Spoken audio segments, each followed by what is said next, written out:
Greetings, everybody, and wow, whatever I said.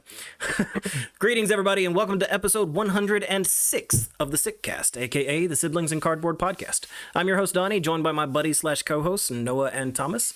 Whether you're a veteran card gamer or a first-timer just testing the waters, we are all siblings in cardboard. Gentlemen, how's it been since 2 weeks ago and the last time we talked? Happy Thanksgiving. We kind of took a week off for Turkey Day, I guess. That's our excuse. Yeah, also not really anything to talk about. Has it been 2 weeks, or did we skip another week before that? No, It was just a holiday week. It just seems like that because Monday it was. Yeah, we're recording on a Wednesday. Yeah. We normally record on a Monday or a Sunday, so it feels like a really long time. So fucked up on Monday. I'm glad you survived, dude. I was so violently sick at work. I don't know, dude. I ate something bad or food poison. Dude, I was so sick. I came home and slept for like 14 hours, and I didn't want to be alive. I was having a rough time, which is crazy because usually when you get home from work, like the first thing I want to do is play games. That is just not what I wanted to do. Like I was having a really rough time. But we're slowly getting there. It's been a better couple of days. Good. I have done basically nothing flesh and blood related. I've been just catching up on school, dealing with like little small crises here and there with the kids. Just that's why we wasn't able to record last night, is because I had a small crisis pop up. And then tonight I almost had to cancel again for another small fire I had to put out. But we got everything squared away, and thankfully we're here now. I do have one bit of exciting home news if you guys are interested. No, of course we're interested. Okay, of course, I'm joking. I just gotta be that one guy that like pauses it and goes, "This is a flesh and blood podcast. Who gives a shit?" I don't give a damn about your home life. Well, you guys know that I've been going to school for a while now. I'm getting closer and closer to completing my degree. I still got my 4.0 for anybody that's been following along since the beginning, and I graduate in March with my bachelor's. I have already started like putting out applications and stuff, changed my status on LinkedIn to open to hire. I'm actively job hunting at this point. For the first time, I had somebody contact me. I had a recruiter contact me on LinkedIn. I sent in my resume, and I'm expecting to have an interview for a pretty good position, hopefully sometime within the next week. That's really exciting. That is very, very exciting for me. Fantastic news. Because it is integrating everything professionally that I'm interested in right now, and the pay is basically double what I'm currently making. It's a contract role, so it's only for like 6 months, so that's kind of scary, but it is a good enough opportunity where I'm really considering it anyway.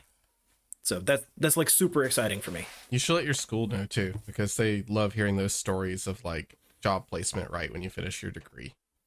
Can actually absolutely help you find if more it turns into connections something, too. I will. So we're getting near the end of the year now, and February's already put like their 2025 year in review, kind of like how the Spotify year in the review works. So you guys should go take a look at that. I need to do that. Wait, that's a real thing? Yeah, there's a February year in review. Mine is really weird because apparently my most played deck was me practicing Verdants. For that like stint of like 6 weeks, I've apparently played so much Verdants that it overpowered everything else. But overall, I played Mechanologist the most, was the class I played the most. So Earth was the highest talent. I guess a couple Florian games pushed out going talentless, but still the highest thing that it said that I played like individual hero wise was Riptide. I don't know, it's really weird. If you look at like a lot of my top decks, the Fabri always makes fun of me because I'm really lazy about renaming my own personal decks, and I'll just leave copies, so I have my like Hunted Rippy copy.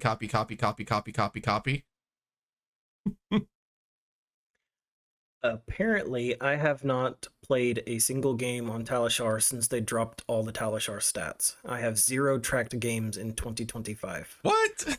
That is actually insane. Yeah, I mean, I don't play a lot on Talishar. I get like a game in every now and then, but apparently I haven't done any since the data dropped. But I have made 101 deck lists. Not sure if that's a small or you've made large way number. more than me, actually. Most of them are copies because I copied literally every Mario list that I came across.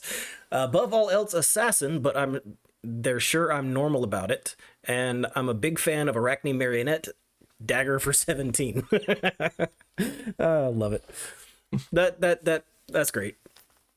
So you want to take a guess what my most played hero is? It's got to be Marlin, right? You Azalea. actually push Dory out. It's Azalea. Oh, it's still Azalea? That makes sense. It's still Azalea, which is because I haven't been playing a lot of Dory since I switched to playing Ranger. Is it making but now fun of it's you sad. for maybe going tall? Like, because it maybe it sees that you played Dory, Azalea, and Marlin. It said I'm a like to go big fan tall, huh? of. Well, called me a boomer, which I think is funny. Well, 'cause boomer of is how old because my account. I think you're at least 3 Yeah. years old, right? I'm at least 3 years old. Yeah. Big fan. It just says big fan of Dorinthia Iron Song, and I do all my copies as well. My most played was Azalea, and I played the most against Florian. But my best matchup was into Jarl, and the worst was into Florian, which I think is hilarious. I probably lost a lot of Florian games, which doesn't make a whole lot of sense because you feel like that would be a pretty easy matchup with.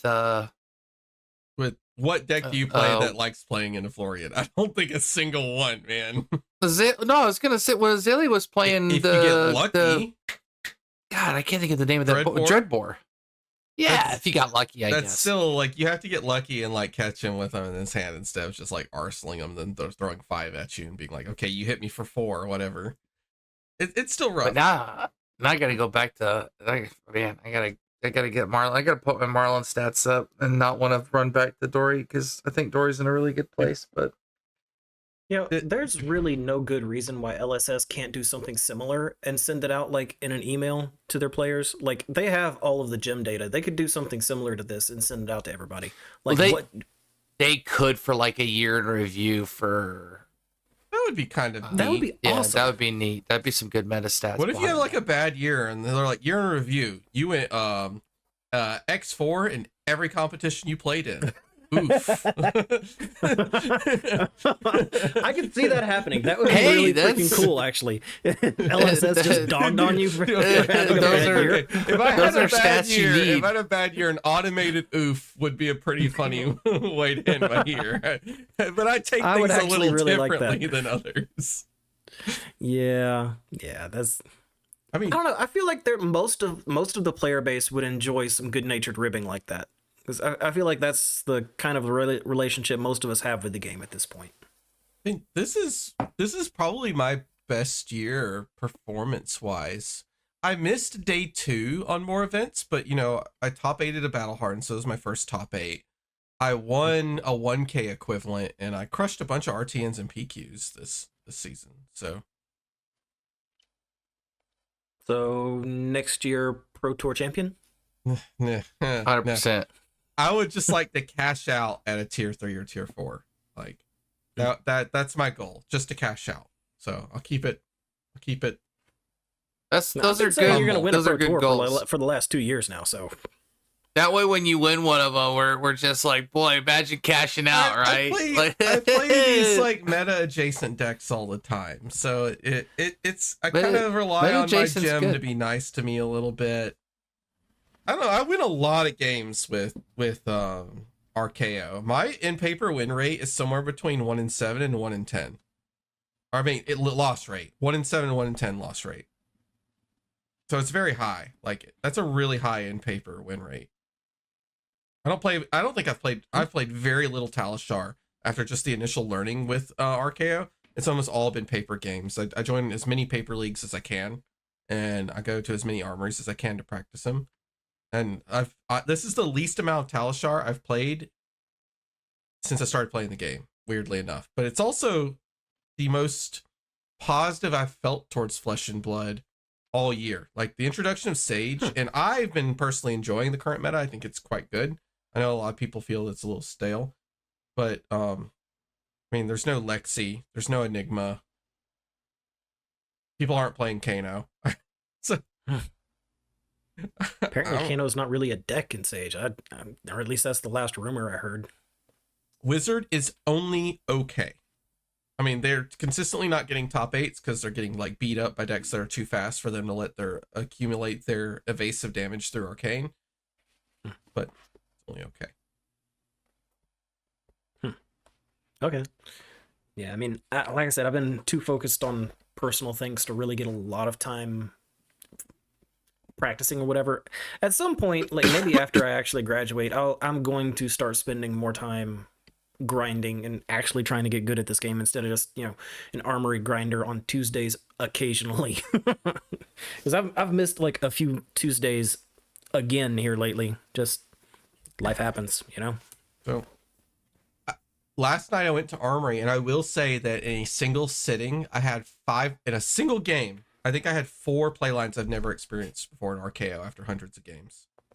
Wow. I'm trying to recall. I know one of them. One of them was I had my 1 blue Nimblism in hand, and I had my 1 Blummel, my blue Pummel, and I'm like, it doesn't really matter to block with these. He didn't threaten me a lot of damage. And so my 3rd card in hand was a Looking for a Scrap. And I had a Vigor token floating. So I literally Looking for a Scrap, used RKO to pump it to 7 and then Swung Claw for a 3-card 10. I've never done that ever. I pumped Looking for a Scrap from base 4 to base 6 to make it come in for 7, go again. I mean, 5 cost for 7 go again is not great.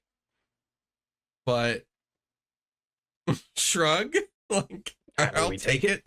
Yeah, it was still good. And then another one, and I know this doesn't sound that out of nowhere, but it just still hasn't come up. I pitched a red to play Looking for a Scrap, and then I strike for 7 because my hand was all red. I remember that play line for Missouri. Yes, I miss Missouri. But for some reason it's never happened to me. But I was just like, man, this is like why you put E-Strike in the deck, right? E-Strike is to, I've always said to everyone, E-Strike is a card you put in decks that have problems. Because there should be something better to play, right? You shouldn't have to pitch a whole card for 5 go again or 7. For 7, yeah. Right? You should That's pretty on rate, you like a 2 for 7. Blue to do that, right? So in decks that do occasionally rely on blues, you fix that play lines coming up occasionally by having E-Strike in your hand because it doesn't care what color the card is. So it was just cool. I just running into play lines I've never seen before. It's just always really exciting to me. Like you would think after a few hundred games that you'd be locked. You've seen everything every variance order that you can get, especially considering my list has only changed 1 or 2 cards since I've learned the deck. Nah, dude, this is flesh and blood. Yeah, running new stuff all the time. All kinds of different things all the time. Mm-hmm. Because every game is so different. They may play out on a similar arc, but every game, every decision is so different. And that's why we love the game. I was playing against an Acilio and I made an agility token. I was really, really super excited to do E-Strike for 7 and then throw a red Mocking Blow for 5. And I threw the E-Strike for 7 and Acilio when he was at 7. And he's like, activate Acilio. He activated Acilio and then he goes, oh, I died. He had no blocks in his hand. He just died at 7. I'm like, no, I wanted to... Dude, it was so funny because my hand wasn't a red Mocking Blow. It was outside interference. So I was holding a blue in my hand just in case he tried to kill me in response. So I either got to get cards from his hand and then turn it into a 5 or AB3 and go to the next turn cycle. But instead he just said, oh, I'm dead.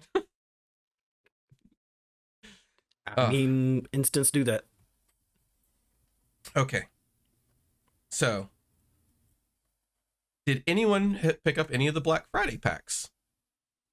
No. Closest store was 70 miles.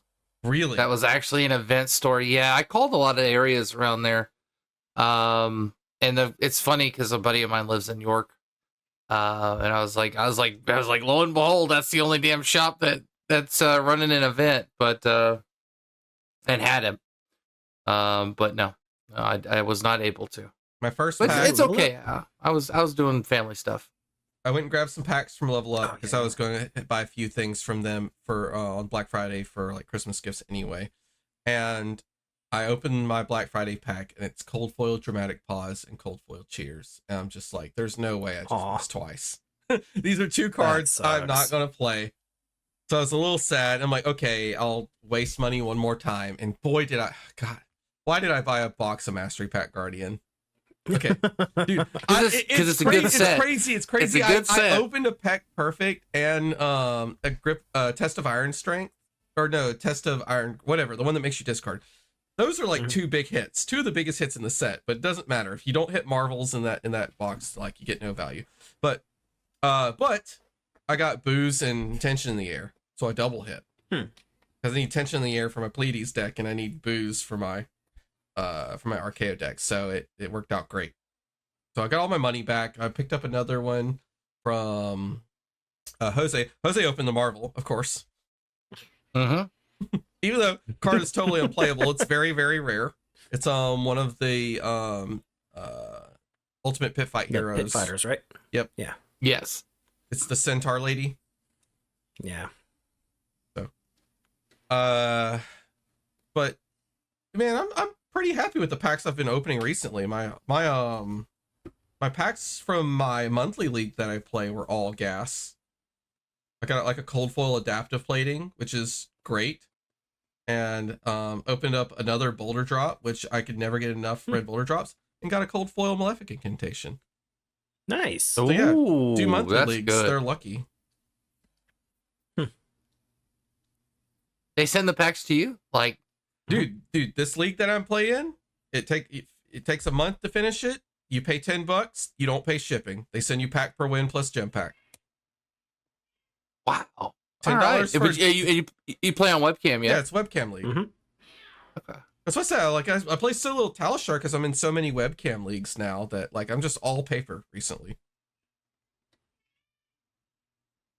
Yeah, the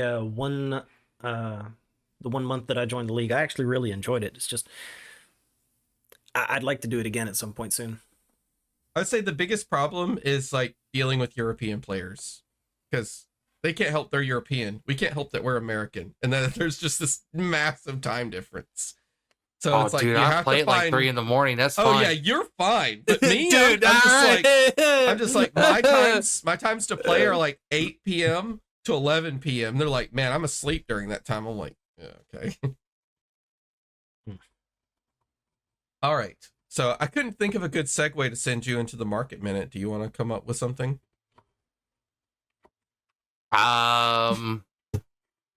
This is like I haven't looked at what's happening on the market right now. This is the segue. It's super. It actually is really interesting. I haven't taken a look at the market in a long time. I jockey between like kind of hounding on it and not. But so this last couple of weeks, I haven't really been looking at it. And then some Pokemon craze kind of came back around, and I just like had like a little nibble on some of this stuff. Nothing crazy. But I haven't even been like hounding eBay or anything. Like I've just been really like just like laying low. And that's because I'm about to go on like another trip, so I'm trying not to get super invested in things that I can't deal with. Because this happens all the time. I'll sit in California and I'll just be like, what if I just speculate on all of this? And I'll come back and I'll have like a whole mail room. And I'll just be like, I don't know why I do this to myself. So I'm trying not to. I'm trying to just be able to go and come back. How do you sell your cards when you travel? You just like, is there a way to just turn the store off? Yeah, I just turn it off. Oh. I'm one person, and so I've done this multiple times. And that's why I always tell people to just reach out. But like people will want to combine shipping, and they want to buy a card because I have it, and they don't want it to ship from somewhere else, and they'll pay some crazy price that I have it at because I just have it up there for inventory, so I know what I have because I'm not going to look at my binders. And I'll message them and be like, dude, why did you buy a beacon or like a gallantry for like $30? Like, you're crazy. And I'll like refund it. I'm like, that's wild. I'm like, that's like a placeholder. I'm like, you don't have to do that just to get the card from the same person. Like, just, I would like to include this, and I'll throw it in. I don't even care. You don't even have to order it off. Alpha T, yeah, well, because it's ridiculous. Like that card's like $5. There's no reason. I just can't wake up to 40 orders or I'll lose my mind. So there's only certain things that are priced that I want to move, and everything else is just there. But just hit me up. That's the point. As well as you can hit up the affiliate link, which you just click on the affiliate link, the main one, the big one, the one that we're still active on. There might be others that are active on, but the one that really matters. Cyber Monday was just recently. It was a really good time to do it. You got store credit and you could have gotten credit from us and for us, and a big hug and like one of these like hearts, all sorts of things. And that's all you got to do is just click the link like that too. All you got to do is just click the link and then check out. That's it. It's still TCG player. There's no fishy, no 3 wacky digits. Don't need any of that. But let's jump in. Market's a little weird, and in a good way. I have said it before. Fab has come into a. I don't wake up anymore and go, "Wow, that card's $1 billion now," which is a good thing in a way. In fact, I usually wake up and it's the opposite. Like that card's actually useless now, or it's like dirt cheap. And there are some really good market crashes. I think more will potentially come. I think there's what they call market redistributions, because that happened with the way Command and Conquer worked with the different art styles. And we're going to talk about that because everybody should know what I'm alluding to. And that's a different way of refocusing the market. So let's just jump right in. Let's rip the Band-Aid off. Shelter for the Storm has crashed, rightfully so. And it should. And it will continue to. And the reason is the reprint is going to create a market divide, just like Command and Conquer did, where people now have to ask themselves if they want the art of a fair pirate maiden sitting there. It's hat on or hat off. Art version. Do you want hat on or hat off? Right. And you have to ask yourself, is that the one I want? Well, it's $62 right now, $60 actually, for a normal shelter. That is probably the cheapest we've ever seen. In fact, it's on trend to be cheaper than Command and Conquer. Still Arcane Rising. The reason that Command and Conquer is still always going to be expensive is you just can't get Arcane Rising. So if you're not going to get White Border and you're not going to buy Arcane Rising Unlimited, which, let's face it, it's going to phase out, then you go to Hunted, and let's just be real, they're probably going to reprint Command and Conquer again. I don't know how they're going to get around it with the reprint policy. I don't even want to think about it.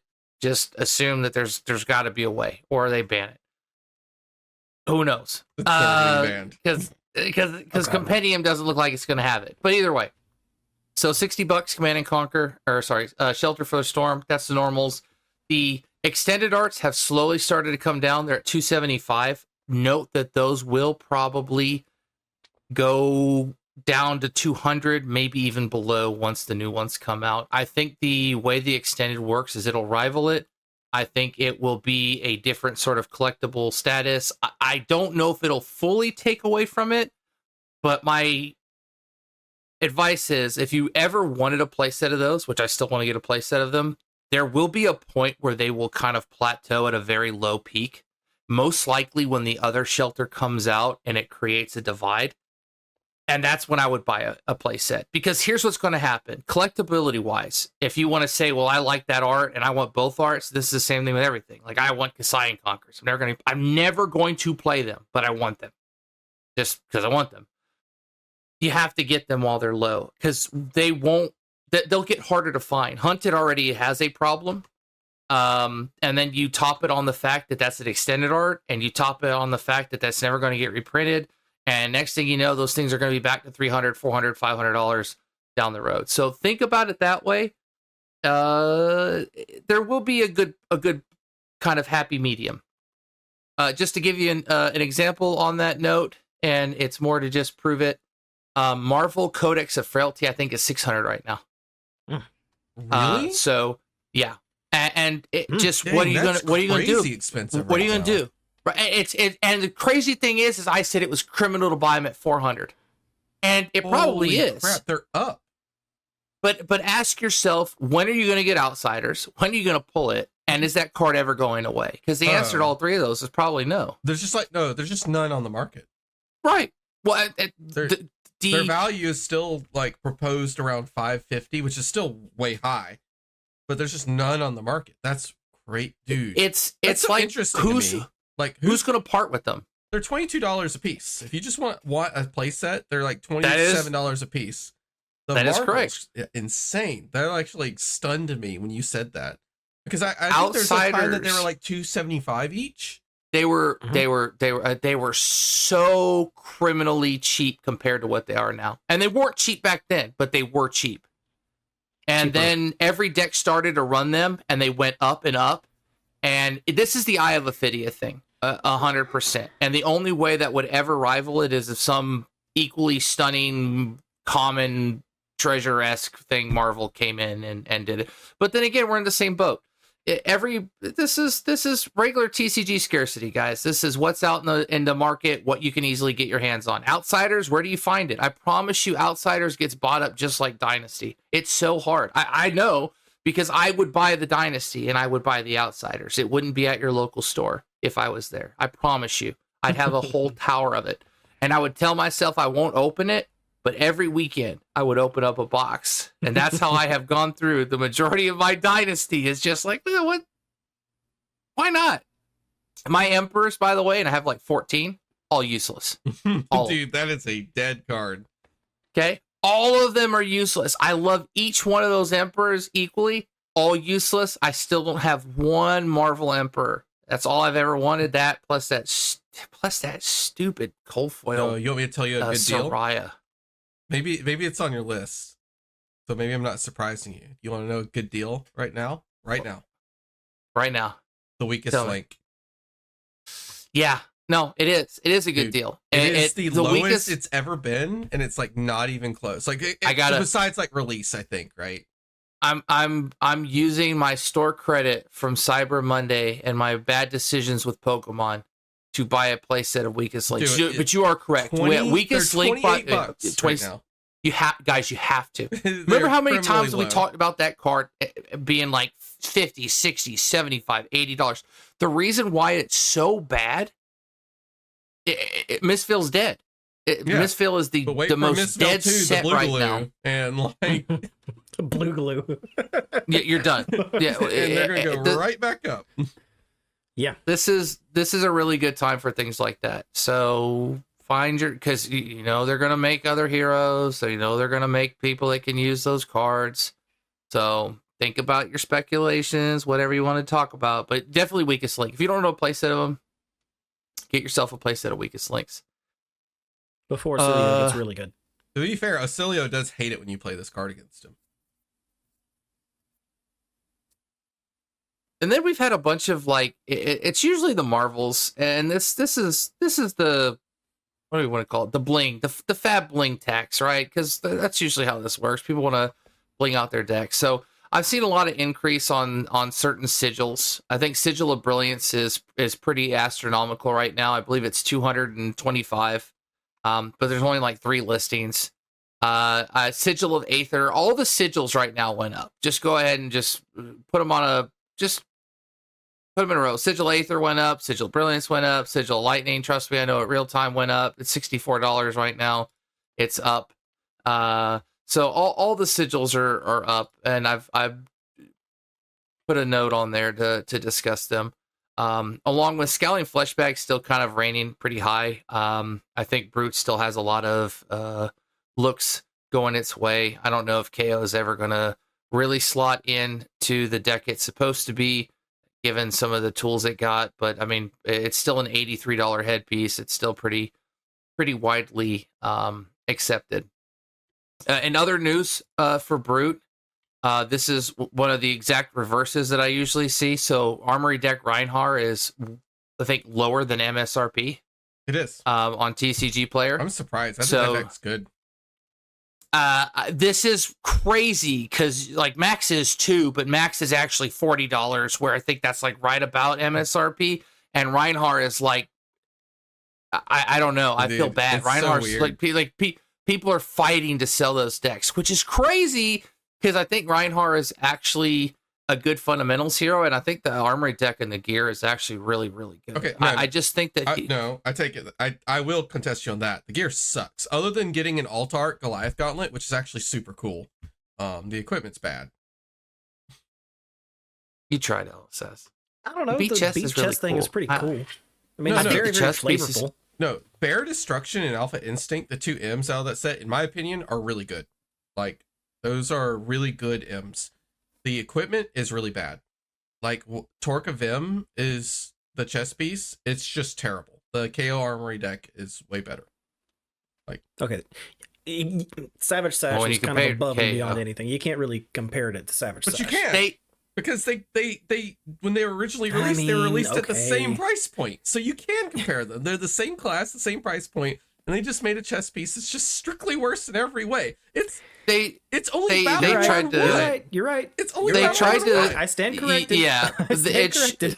You can Why not compare them temper it fairly. Like, what the hell were they thinking? Like, come on. As many fallbacks as Reinhardt has, it's pretty crazy that they don't at least extend him some kind of thing. I mean, that's it. Savage Sash being temper 2 is pretty crazy. You're not ever going to block with it twice. You're only ever going to get the one block because you're going to break it. You can block 2 once. Torque of Vim is Battle Worn 1. You block with it one time, and then you can break it when you beat chess to get 2 resources.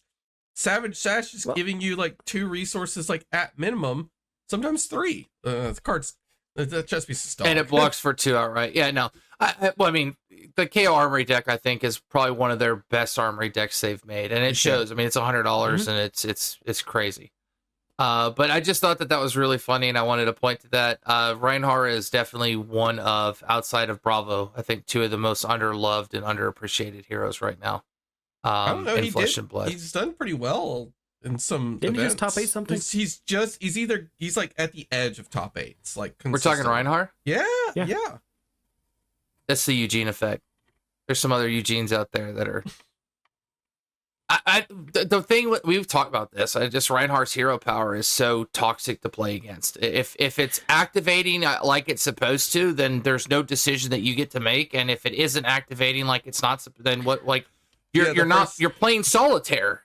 The first time he's like smell fear, barraging beatdown, hits you with a splatter skull, you're like, that's not fair. You intimidate intimidate 3 of your cards in hand and threw a destroy one of your intimidated cards at you for 12. For 12, and you can't block the damn thing, and even probably with all your armor, and in some cases you're getting arsenal hate on top of having no cards to block, so you're getting send packing. You're not going to protect it. Your cards are gone. Your hand's gone. You've got no agency, and you're left with 2 random cards that you didn't get to choose, and you're like, well, that's cool. So it's a problem. Imagine breaking your chest piece, playing Bear Destruction for 1 cost, and then discarding a card to beat chest, to come in for 6 go again, and then send packing for 8 on hit. Your arsenal's destroyed.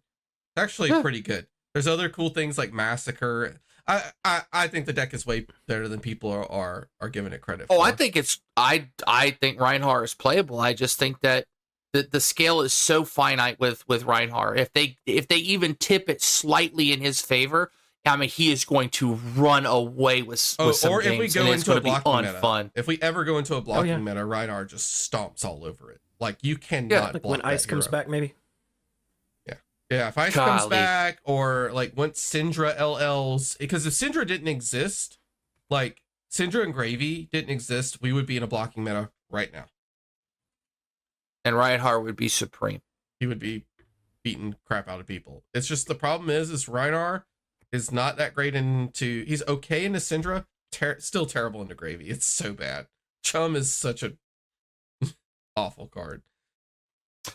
This may or may not be a Reinhardt card. It is a brute card. It does have 6s all over the card. It is slightly trending. It is something I just wanted to put a little attention on, because it's a card that probably never ever really talked about for Lord knows how long since it first came out. That's Thick-Hide Hunter. Has very low movement in the market shares. Yeah, the card's still bad. just throwing it out there. Thick-Hide Hunter. Maybe you want to buy a couple. Maybe you want to join the club of the Thick-Hide Hunters. People probably flavoring around with some Reinhardt stuff. The EA, and the EA is going to be less than $10 a piece. I'll be like, I'm in. Like, I'll go ahead and get a play set. But no, they're still $28. I'm not buying that. No, you're crazy. Not the EAs. Just thinking about the regulars. You don't have to buy the regulars. EAs. I want them thick. Like, you want you want those Thick-Hide Hunters thick.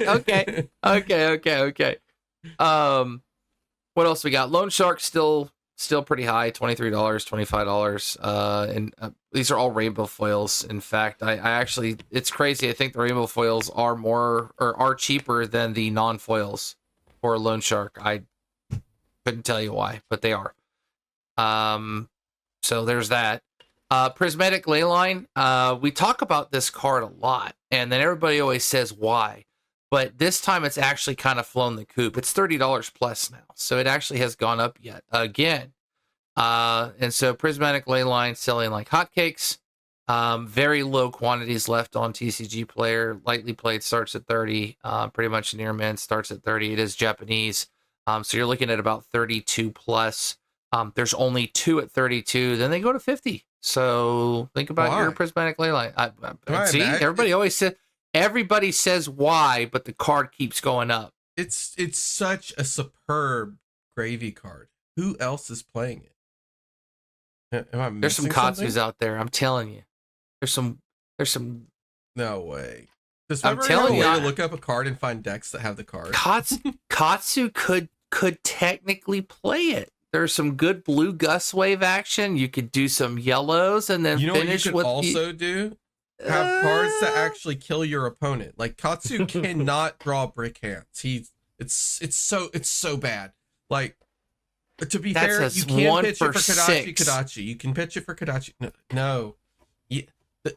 Your blues are supposed to be the cards that you either pitch for Kadachis or you discard.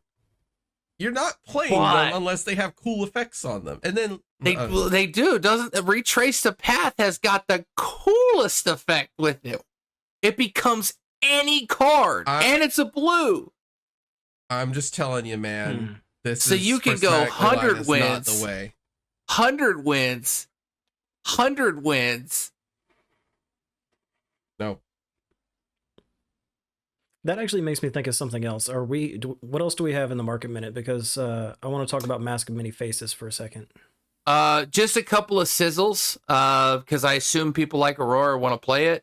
But Sizzle's like a $3 common. You can only get it in the First Strike or the Aurora Armory deck. So it is kind of wonky where you get to get it from.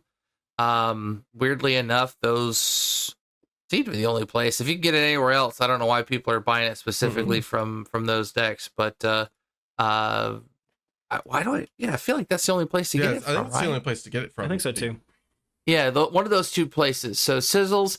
And then lastly, this one really threw me by surprise. Widow Veil Respirator, $15. Non-foil?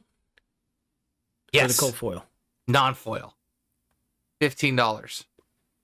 Assassin, Equipment, Head, Arcane Barrier 1, Spell Void 1, no block, $15. Huge increase over the last 3 months, 125%. I actually think it's higher. It looks like it's being heavily inflated by some $11 and $12 sales for the normals, and then the $22 kind of cold foil sales. But there are no listed ones under $14.50, and the last sale is about $10. So whether or not you'd really pay that much, I don't know. I assume as the Assassin headpiece, maybe when you're playing against Arcane, is something you can give up, and that is Spell Void 1, Arcane Barrier 1. So maybe into Verdance. But I feel like there might be better headpieces for Assassin versus Verdance. Nope. Not in my opinion. I mean, that's your best slot to put AB in my opinion. It is. So I mean, you can't give up the gloves. You want to have the tunic. Do the gloves. The tunic you could do, but it's painful and weakens a whole lot of turn lines. And then, are you going to give up the aggro, the boots? That's the one you actually have to give. That is the one you have to give up. You have to give up the boots. So your AB2 is headpiece plus boots. If you want to go AB3, you have to give the chest piece. You cannot give up flick. Can you play Arcane Lantern and run one less dagger? No. No way. Okay. It's a dagger deck, dude. Dude, unless you're throwing in 3 Sigil Assaults, 3 Oasis Respite, 3 Arcane Polarity, and you're running AB4 and 3 Poison the Well and AB4, then the Verdance is just like, why are you doing this to me? Like, you just lose to everybody else. Me in particular, I have to play against you for 50 minutes just to see me lose. Like, but that, that makes sense. Especially since Mario's been more popular lately. He did top 8. Mm-hmm. If I saw. Oh, he's all over the place. He's all over the place at Worlds. Oh, yeah. He's been played a lot. And people are like, okay, he's just Fang with some disruption, right? And so, like, he's kind of replaced a lot of the Fang players. And Gravy has gone down a little bit in popularity, so with no real changes, surprisingly. He's still doing very well and very popular. But the less Gravy players definitely equals more Mario players, because that matchup was one of the reasons I stopped playing Mario. It's not good. Are we done with the market minute? Because that's a perfect segue into calling. That's what Valencia. I was. Yeah, that's what I was. Yeah, that's what I was segueing. He top 8'd. Yeah, Paul Van Gissel picked up a win on Gravy Bones Shipwreck Looter with the most scam turn I have ever seen in Flesh and Blood. Mm-hmm. I have never seen anyone get that scam before. We always talk about Arthur Trehay's like huge play to find a sigil of solace on the top of this was like 4 top decks in a row to have any chance of not dying. And he hits it on stream. And it's just like, is this happening? Did this guy start with a 2 block and 3 no blocks and not die? Like against a Dash.io who hit the nuts? Mm-hmm. Spoiler alert, he took 2 damage from a gunshot, and that's it. Like, what the? And Dio lost 2 boom grenades off of that, didn't she? Yes. Yes. Presented like 22, and with a 2 block and 3 allies in hand, he managed to block out 22. That's crazy. Dude, it was absolutely insane. It is the biggest scamming I've ever seen on camera. And it like it's so cool because like there's only 2 options here. Gissel's just a crazy player and says, I have no chance of winning if I don't just hit out. By the way, 3 allies on top, and he's just flipping them off the top of his deck too. Like he's just like, I have no chance of winning if I just don't try to hit the nuts. Or he's just cheating, and he's just a card god. Like there's only 2 options here. I think he's just like, he identified it. He said, nothing matters. If I don't get lucky, I lose. I'm just going to try to get lucky. And boy, howdy, did he get lucky. My God. You gotta play to your outs. Dude, he played to his outs masterfully, and it was just, the game was over. Like the Dash.io just lost too much value and couldn't clear the gravy out, and she ran out of cards. It was just wild finals. Yeah, I mean, the game was basically over right then, but we had to sit through the rest of it. Yeah, we did. Played out everything. Top 8 was 3 Gravies, 2 Arachnes, 2 Acilios, and a Dash.io. The finals were Gravy versus Dash.io. Dash.io is a great place. Like, it's cool to see her doing well. Wow. There were some other notables. I think Jason Rolfe, great player, person I've bumped into a lot, hang out with occasionally. He was playing Lyeth, and he played that on stream and made that deck look insane. God, he was just manhandling someone on stream. It was, oof. I think it was a Mario, wasn't it? Yeah. I think I popped in for like a few seconds to catch that game, but I didn't get to watch all of it. Yeah, he made that deck look crazy. He made an Intellect 5 hero look insane. Yeah, I know my brother's been talking about Lyeth a lot. He's probably going to try to put Lyeth together next. And yeah, that's going to be fun. So I'm going to get to reenact that game at my kitchen table before too much longer. It's cool. Good old Lyeth. And then the Battle Hardened was Sage. Yes. I'm really happy that they're running some Sage events and they're already getting data for that. I'm excited to possibly see some adjustments leading into what we would think is like the first real competitive season of Sage. The top 8 for that was 2 Chain, 1 Oldhim, 2 Bravo, 1 Ira, 2 Briar. Seems actually like a pretty balanced meta. It still kind of like screams Runeblade meta, right? Because you have like Runeblades and people who could survive Runeblades. But two chains, an old hymn, two bravos, two iras, and what was the last one? And an ira. Flattering showman, I assume. Oh yeah, bravo. Yeah. The two bravo flattering showman. Yeah. The flattering showman is just so much better than standard bravo. I looked at the two bravo decks and they just look like a pile of crush cards with a whole bunch of 4 blocks. Which is fine. It's really funny. I'm not surprised. Like sometimes math gets there, right? And when you have Briar throwing a whole bunch of 0-for-4s at you, having a whole bunch of 4 blocks, and the Briar just goes, damn, I really expected to hit this turn. And you go, oh, cool, I made a whole bunch of vigor tokens. I'm just going to swing the hammer for free. Yeah, that value is really good. Like a bunk. So we were talking like briefly before the cast about reduced to rune chant, right? Talking about the possible adjustments for Sage. I think that's what they're going to touch. They've already shown that they touched on D-React super hard, right? So everyone was surprised when Runeblade was left with both Sigil of Suffering and Reduce, right? They got 2 really good 4-block D-Reacts or pseudo 4-block 0-for-4 D-Reacts. They're both pseudo. But I think Reduce the Rune Chant's getting touched. Like every chain I'm pretty sure is running 4, the reds and yellows. And when someone's running a banana, like that's usually showing that the card is very good. I think that's probably I think I agree. That's probably going to be the best thing that they can do for Sage, like in the immediate future. After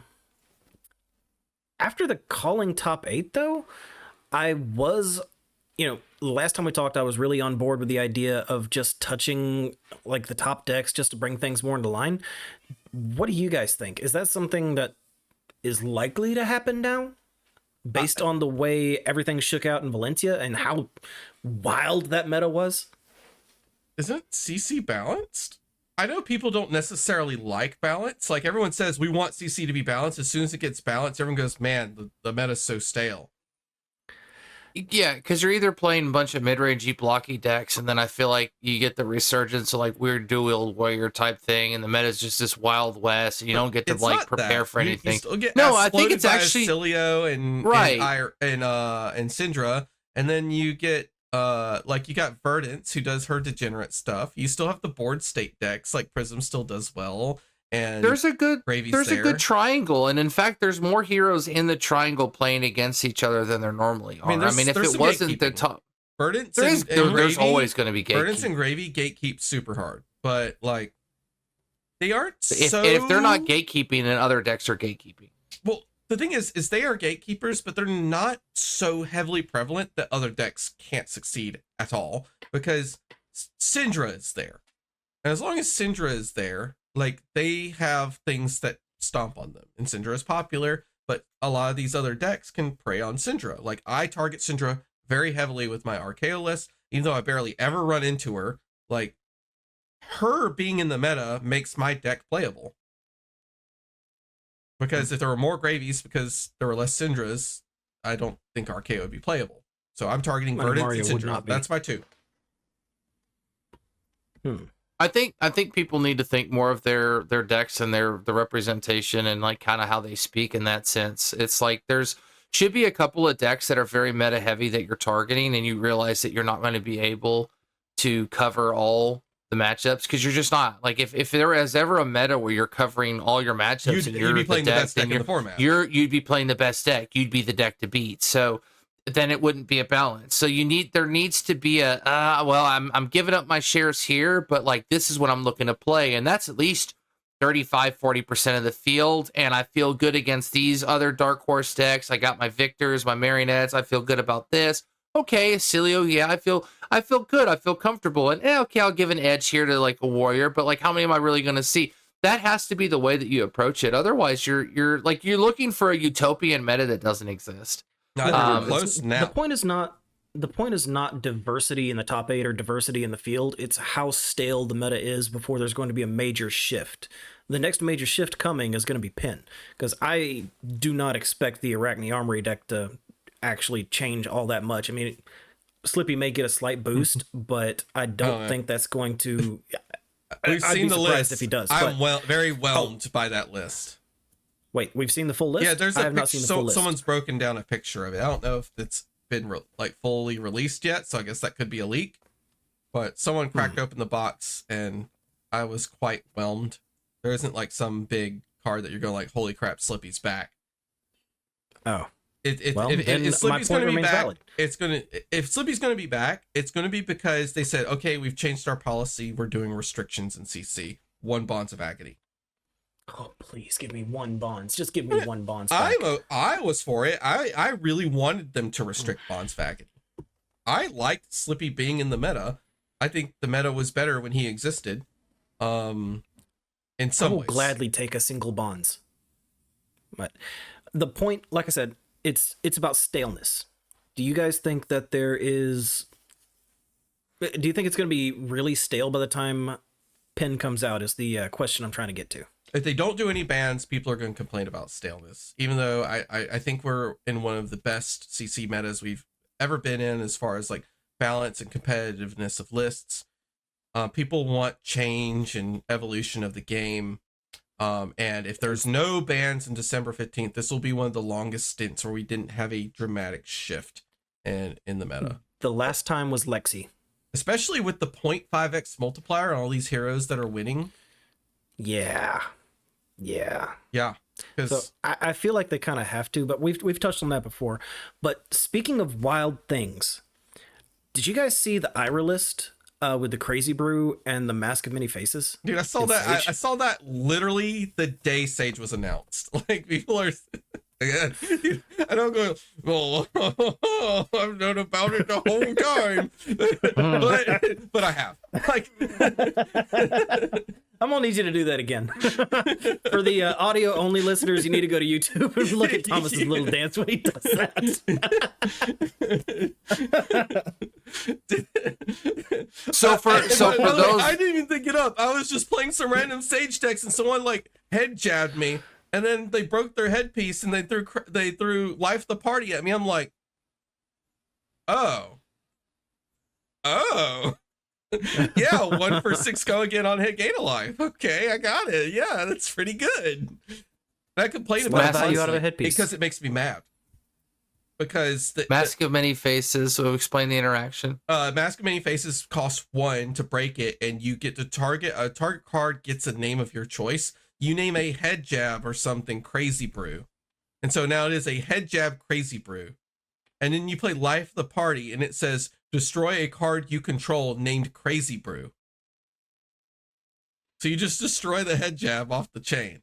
Like you literally take it off the chain, active chain, and put it into your discard. And then the Crazy And Brew Life is of the fully Party is active. 1 for 6 go again on hit draw card. It's like, or sorry, 1 hit gain a life. Man, I'll hit draw card. Oh my god. Okay, I don't want to wish that into existence. I already have to deal with Snatch. But Yeah. It's a good combo, and I complained a lot about Ira being the best deck in the format. Clearly, I was wrong. Chain is probably the best deck in the format, but Probably. I am super Viscera is not interested the to best. see if they touch Sage at all December 15th. I would not be surprised if they just said, "Nah, we don't want to preemptively change." This most recent top 8 has kind of reinforced my idea that they might need more meta before they change. Considering If they don't aggressively target things, there's going to be so much backlash on the internet. There's going to be so much hate directed at them, because that was the point of doing continuously updating ban lists, why we're doing more ban lists more often. They said they were going to take a firmer hand with it. I We agree. need to see that firmer hand. I mean, I'm just a pessimist. I think everything's great right now myself, but I need them to follow through with what they've said in the past, especially since we haven't gotten any dev talks or anything in a while. It feels like the communication's a little, I think I mentioned it last time, a little more markety than it is, informational. So I want to see them do that. I want to see them take that firmer stance, Yeah, I'm fine with either way. I don't mind, like, They definitely Impressive need bands. to probably make some changes to it. I mean, they don't like too much, and then I guess you're making maybe like arbitrary changes, but I mean, it depends on how they want the format to be. I mean, you don't want to make it so stale and so unfun where there's just lack of creativity, but you also don't want things that just feel kind of unfair or decks that kind of have systematic or mathematical sort of just ways to outlast with too many blocks or too many D-reacts. I mean, obviously, hands can kind of change that with how the cards are drawn, but usually the percentage in the deck with 40 cards makes that a lot more consistent to be able to see what you need to in time and kind of create these almost guaranteed outcomes. I mean, I guess the top 8 is pretty reminiscent of that, given that 3 of them are guardians that are really good in doing that. Ira has good ways of leaking damage over, which you already knew she was going to be a good deck, depending on which way or which style you're playing it. And then Chain just has the best deck setup and sort of crafting and go again, and the best defense reactions, and the best. Yeah, I mean, like he's a jack of all trades and probably master at all of them at the same time, which is really crazy. So he's got he's extremely resilient, and he's got mixed damage as well in some cases with arcane. So he is like such a triple threat. So we already knew that potentially Chain was going to be a problem, just the way. And there's a good skill ceiling there. I mean, like knowing your shackles and your pitches and trying to figure out that you're going to draw X cards on X hand with this many shackles and like purposely not shackling potentially. Like there is a good kind of a skill ceiling in that, and I think it's a like still a great skill expression.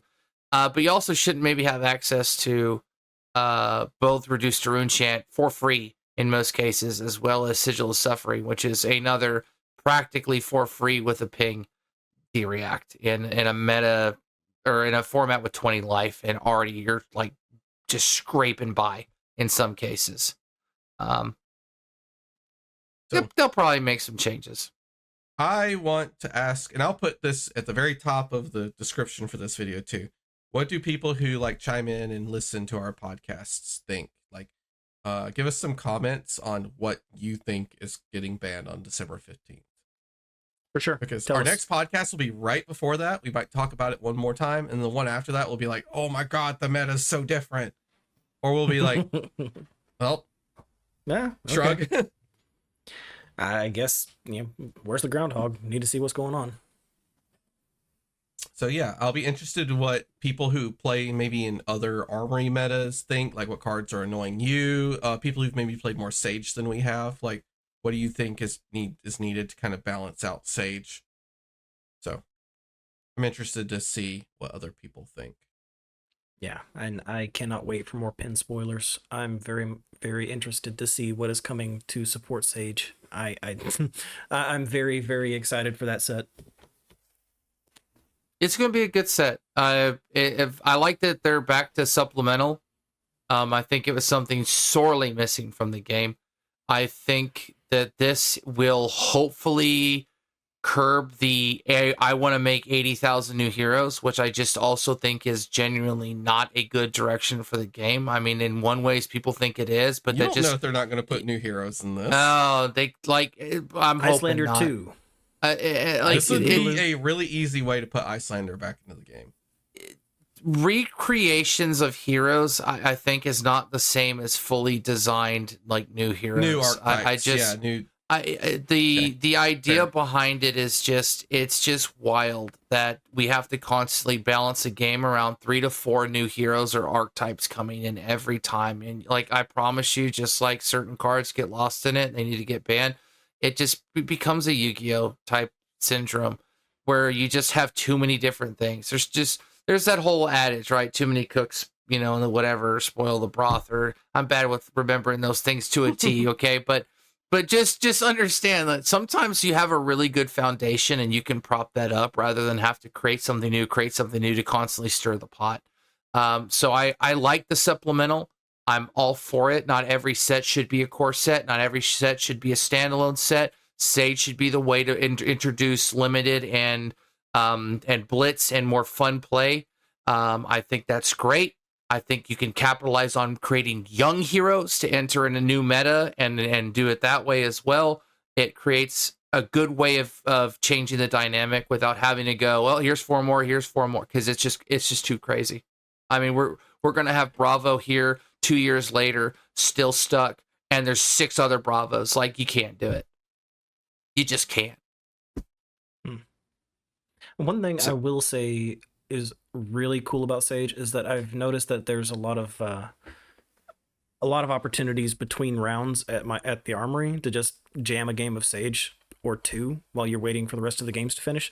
So Sage has introduced, I mean, maybe you were able to do the same thing with Blitz, but Blitz just wasn't as Who would want to do that though? Yeah, but there's a lot of people bringing doll Sage down. decks, and you're able to get more games, and you're able to play more the flesh and blood. RKO so very rarely presents that opportunity. Well, I play Mario, so Yeah.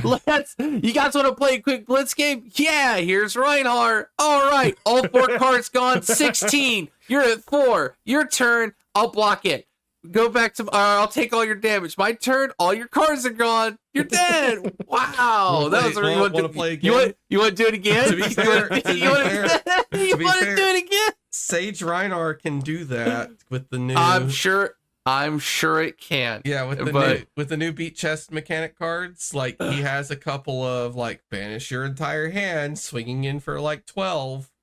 But it's got to be less consistent than Blitz, which at least is a little bit better. But yeah, but do it. Sound off. That's always a good thing. Community engagement type thing. Mm-hmm. What do you like about Sage? What deck are you trying to play? And then maybe not even do it Sage related, do it CC related. What would you want to see toned down from both CC, Sage, one or the other? Let us know. Shout it out. All right. We got anything else, guys? Nope. No, they're screaming at me already. All right. Noah, where can everybody find you?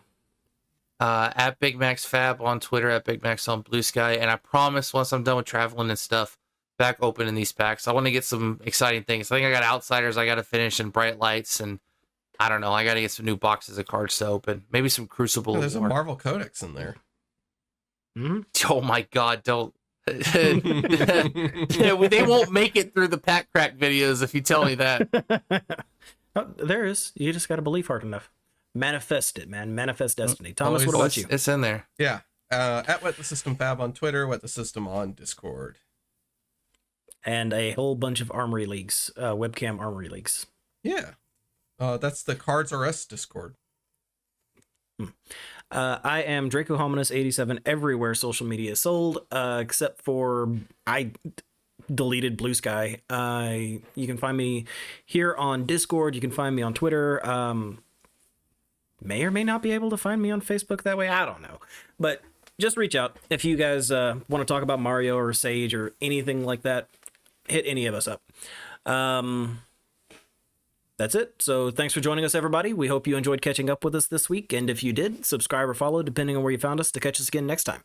Until then, take care of yourselves. And remember, we are all siblings in cardboard.